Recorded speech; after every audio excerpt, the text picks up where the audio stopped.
Magandang umaga po mga ka-STL. Narito na po ang resulta ng STL Muntinlupa para sa araw na to, first draw December 14, 2024.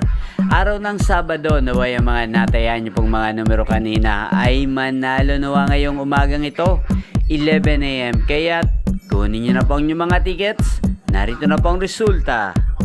Ang mga numerong nanalo sa STL Muntinlupa ngayong umagang ito, December 14, 2024, 11 AM. First draw result, 31 at 22 in exact order. Sa lahat po ng tumaya kanina sa STL Muntinlupa para sa first draw ng 31 at 22, congrats po sa inyo. Panalo po kayo again.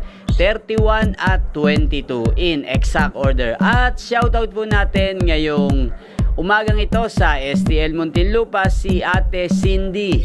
Ate Cindy ng Muntinlupa, shoutout po sa iyo. Naway nasa mabuti ka pong kalagayan. Inyo pong napanood ang resulta ng STL Muntinlupa sa channel na to. Magkita-kita pong muli tayo mamayang alas 4 ng hapon. Thank you for watching.